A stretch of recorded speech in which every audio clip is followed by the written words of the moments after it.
నమస్తే, welcome to our channel. నేను సౌజన్య. AP governor Abdul గారికి టీడీపీ జాతీయ అధ్యక్షులు నారా చంద్రబాబు నాయుడు గారు ఒక లేఖ రాశారు. సో మరి ఆ లేఖకు సంబంధించి ఆయన ఏ విధంగా స్పందించేటువంటి అవకాశం ఉంది, మరి ఆ బిల్లులు ఏవైతే ఆపాలి అని చెప్పి కోరారు చంద్రబాబు గారు, అన్ని ఆపేటువంటి అవకాశం ఉందా, అసలు ఏముంది ఆ లేఖలో? ఈ అంశానికి సంబంధించి మనతో మాట్లాడడానికి, వారి విశ్లేషణని మనతో పంచుకోవడానికి ఈరోజు మనతో పాటు ఉన్నారు senior political analyst, social activist Krishnakumar గారు ఉన్నారు. వారితో మాట్లాడదాం. నమస్తే అండి. నమస్తే. So AP governor Abdul Nazeer గారికి టీడీపీ జాతీయ అధ్యక్షులు నారా చంద్రబాబు నాయుడు గారు ఒక లేఖ రాశారు. సో ఇప్పుడు ఆపద్ధర్మ ప్రభుత్వంగా ఉన్నటువంటి వైసీపీ ప్రభుత్వం వాళ్ళ సొంత కాంట్రాక్టర్లకు సంబంధించి బిల్లుల్ని రిలీజ్ చేయడం కోసం సిద్ధమవుతోంది. దీన్ని ఎలాగైనా ఆపండి అని చెప్పి లేఖ రాశారు.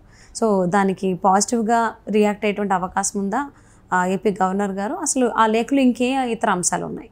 పాజిటివ్గానే స్పందిస్తారు అని అనుకోవచ్చు.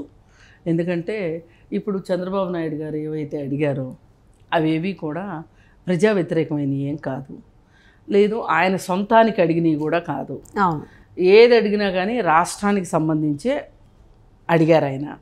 పైగా ఆయన అడగటంలో ఇంకో ఉద్దేశం ఏంటి అంటే, ఈరోజు ఇవన్నీ ఇప్పుడు తీసుకొచ్చి పెట్టడం వల్ల, అంటే ఆయన కాంట్రాక్టర్లు, ఆయనకు కావాలనుకున్న కాంట్రాక్టర్లకు బిల్లుల చెల్లింపుల గురించి సిఫారసు చేయటం వెనకమాల ఆయన స్వార్థం ఉంది, ఆయన పార్టీ స్వార్థం ఉంది.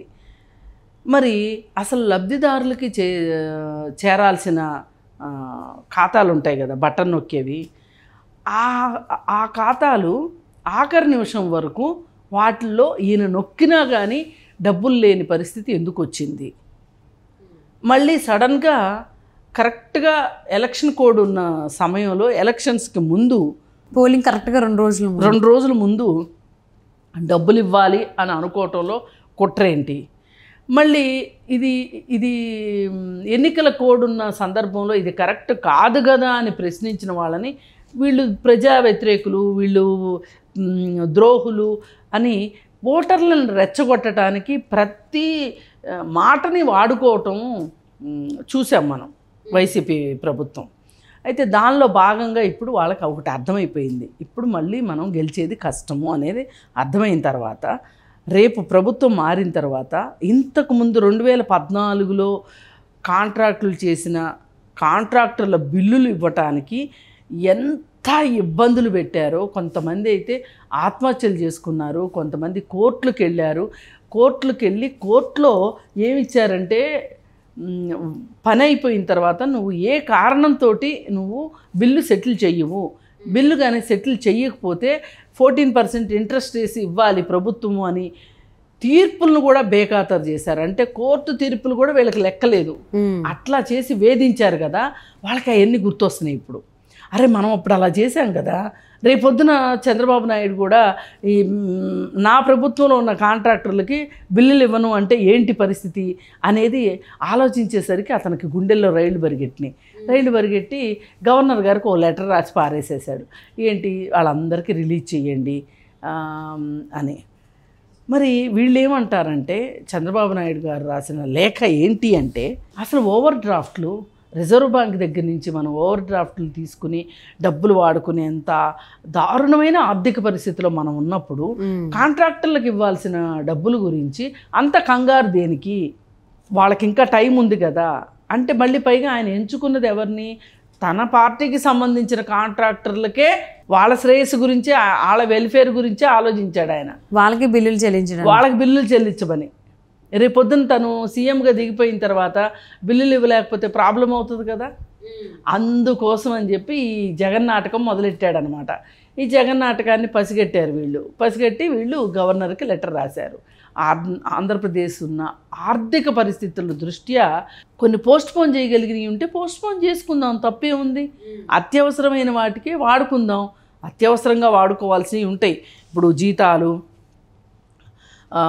అలాగే రిటైర్ అయిన ఉద్యోగుల పెన్షన్స్, వాళ్ళకి ఇవ్వాల్సిన పిఎఫ్లు, అట్లాంటివి మరి టైం టు టైం ఇవ్వాలి కదా, అలాంటి వాటికి మనం రిజర్వ్ చేసి పెట్టుకుందాం.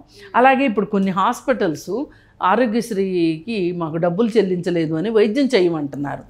అయితే మరి అలాంటి హాస్పిటల్స్లో కూడా ఈయన లిస్టు చూసుకుని తనకు అనుకూలమైన వాళ్ళు ఎవరు అనేది చూసుకుని వాళ్ళకు మాత్రమే పేమెంట్ చేయండి అని చెప్పి ఆరోగ్యశ్రీకి కూడా మరి ఇస్తే అన్ని హాస్పిటల్స్కి ఇవ్వాలి. కానీ కొన్ని హాస్పిటల్స్కి ఇవ్వమని చెప్పి అడగడం వెనకమాల కూడా ఇతని కుట్ర కుతంత్రం ఉంది అని చెప్పి, అంటే ఇలాంటి పాయింట్లు అన్నిటినీ బహిర్గతం చేస్తూ ఒక 7-8 పాయింట్లని క్రోడీకరించి వీళ్ళు గవర్నర్కి లెటర్ రాశారు.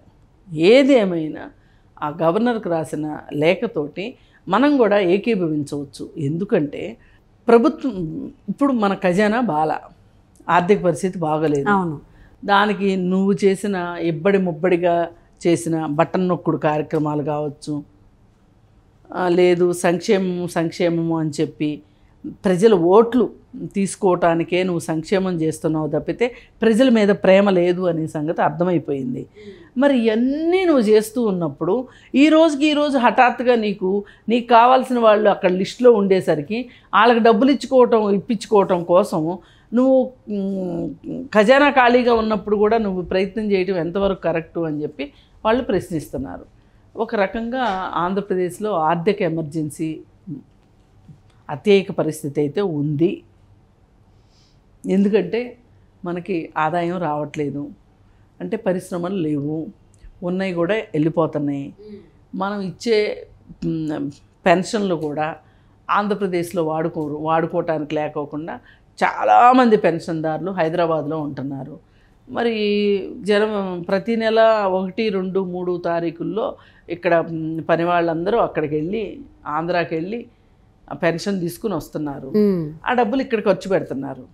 కనీసం ఆంధ్రప్రదేశ్లో ఉండి ఆంధ్రప్రదేశ్లో ఒక సబ్బు బిళ్ళో, ఒక అగ్గిపెట్టో, ఒక నూనె ప్యాకెట్టో కొనుక్కున్నారనుకోండి, ట్యాక్స్ వస్తుంది కదా గవర్నమెంట్కి. వాళ్ళు అక్కడ ఉన్నప్పుడు ట్యాక్స్ వస్తుంది కదా, జిఎస్టీ వస్తుంది. కానీ వాళ్ళు ఏం చేస్తున్నారు, అక్కడి నుంచి డబ్బులు తీసుకొచ్చుకొని ఇక్కడ బతుకుతున్నారు.